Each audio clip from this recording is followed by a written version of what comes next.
ఎవరైతే జీవితంలో ఈ సమాజంలో అత్యధిక జనాకర్షణ శక్తిని పొందాలి అనుకుంటున్నారో, అంటే రాజకీయంగా బాగా ఎదగాలి అనుకునేటటువంటి వారు, తాము ప్రారంభించినటువంటి ప్రతి పనిలో కూడా విజయం సాధించాలి అనుకునేటటువంటి వారు, మనం సంపాదించినటువంటి డబ్బులు ఏవైతే ఉంటాయో అవి స్థిరంగా ఉండాలి అనుకునేటటువంటి వారు ఈ సోమవారం రోజు ఈ అమ్మవారిని స్మరించుకోండి. ఈ అమ్మవారికి పూజ చేయడం వలన లభిస్తాయి. జై మాతాది. శ్రీమాత్రే నమః. ఈ సోమవారం అనగా 20వ తారీఖు ఏప్రిల్ నెల 2026 సంవత్సరం చాలా అద్భుతమైనటువంటి రోజు.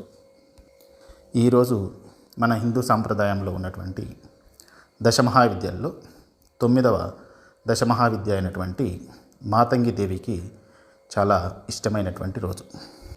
ఇంతకుముందు కూడా చెప్పాను, దశమహావిద్యల్లో ఉన్న అమ్మవార్లకి పుట్టినరోజులు ఉండవు. వారికి ఇష్టమైనటువంటి రోజుని పుట్టినరోజుగా మనం భావించుకోవాలి. ప్రతి సంవత్సరం వైశాఖ మాసం శుక్లపక్షం తదియ రోజు అమ్మవారి యొక్క రోజు.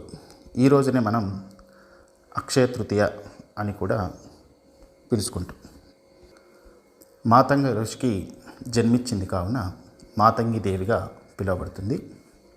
ఈ అమ్మవారి యొక్క ఉపాసన ఆరాధననే చాలా భిన్నంగా ఉంటుంది. ఈ అమ్మవారి రూపం విషయానికి వస్తే ఆకుపచ్చ వర్ణంలో ఉంటుంది.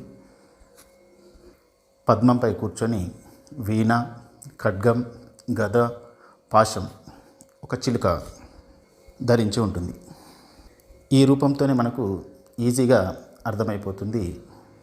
శత్రువుల్ని సంహరిస్తుంది, మనకు కావలసినటువంటి జ్ఞానాన్ని ప్రసాదిస్తుంది, దానితో పాటు మోక్షాన్ని కూడా ప్రసాదిస్తుంది. అందువల్ల ఈ అమ్మ తన భక్తులకి జ్ఞానం, తను ప్రారంభించినటువంటి పనిలో విజయం, తనకున్నటువంటి శత్రువులను కూడా మిత్రులుగా మారుస్తుంది, మరియు మంచి వాక్చాతుర్యం, సమాజంలో జన ఆకర్షణ శక్తిని ఈ అమ్మవారిని ధ్యానం చేయడం వల్ల మనకున్నటువంటి షట్చక్రాలలో కుండలిని జాగృతి చేస్తుంది. అంతేకాకుండా ఈమెను ఆరాధించడం వలన పేదరికం నుండి విముక్తి, మనకు స్థిర లక్ష్మి లభిస్తుంది. అంటే మనం కష్టపడి సంపాదించినటువంటి డబ్బులు ఏవైతే ఉంటాయో అవి మన దగ్గర నిల్వ ఉంటాయి అని అర్థం. ఇన్ని రకాల ఉపయోగాలు ఈ అమ్మవారిని ఆరాధించడం వలన ఎలా వస్తాయి అంటే, ఈమెను ఆరాధించడం వలన మనకు ఇంటర్నల్గా ఉన్నటువంటి ఎనర్జీ పెరుగుతుంది, అంతర్గతంగా మన యొక్క శక్తి సామర్థ్యం పెరుగుతుంది. అందుకనే ఇందాక కుండలిని జాగృతి చేస్తుంది అని చెప్పిన. దీనివలన మన మీద మనకే నమ్మకం పెరుగుతుంది. ఎవరైతే వారి పని చేసేటటువంటి పనుల మీద వారికే నమ్మకం ఉండదో అటువంటి వారు ఈ అమ్మవారిని ఆరాధన చేయడం చాలా మంచిది. ఈ అమ్మవారిని రాజమాతంగి, రాజశ్యామలగా కూడా పిలుస్తారు. రాజసం ఉన్నటువంటి రాణి రూపం కాబట్టి రాజశ్యామలగా పిలవడం జరుగుతుంది.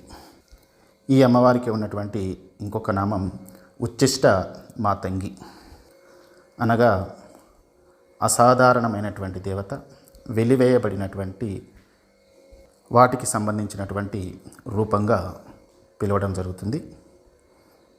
అందుకే ఈ అమ్మవారికి నైవేద్యంగా మిగిలిపోయినటువంటి పదార్థాలని నైవేద్యంగా పెడతారు. ఇది కొంచెం మనం జీర్ణించుకోవడానికి ఇబ్బందికరంగా ఉంటుంది. ఎందుకంటే మనం ఏ దేవుడికి నైవేద్యం పెట్టినా కానీ ఫస్ట్ దేవునికి సమర్పించిన తర్వాత మనం తీసుకోవడం జరుగుతుంది.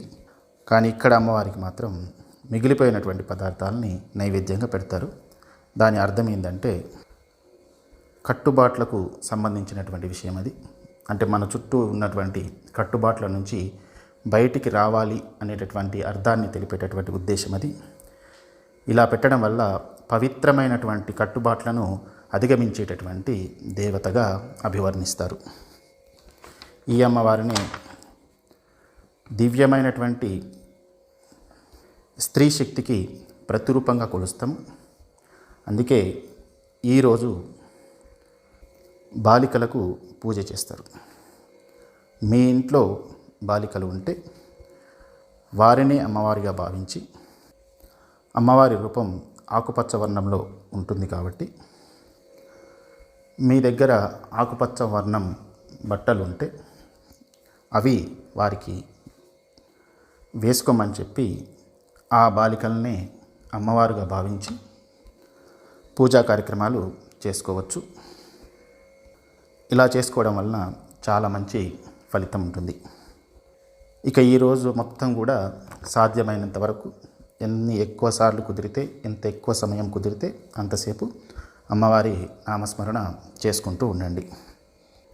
కేవలం ఓం అనే ఒక అక్షరం స్మరించుకున్నా కూడా అది అమ్మవారికి చేరుతుంది. ఇక మూలమంత్రానికి వస్తే ఓం హ్రీం క్లీం హూం మాతంగై ఫట్ స్వాహ. ఈ మంత్రాన్ని మేము స్మరణ చేసుకుంటామండి. పూజా మందిరంలో కూర్చొని లేదా ఎక్కడైనా ఏకాగ్రతగా దొరికేటటువంటి ప్రశాంతమైనటువంటి ప్లేస్లో కూర్చొని చేసుకుంటాము అనుకునేటటువంటి వారు ముందు ఒకసారి గణపతిని స్మరించుకోండి. లేదంటే గణపతి అక్షరమైనటువంటి గమ్ అక్షరాన్ని కొద్దిసేపు స్మరణ చేసుకున్న తర్వాత ఈ మూల మంత్రాన్ని మనసులో స్మరించుకోవచ్చు. దీనివలన మంచి ఫలితం లభిస్తుంది.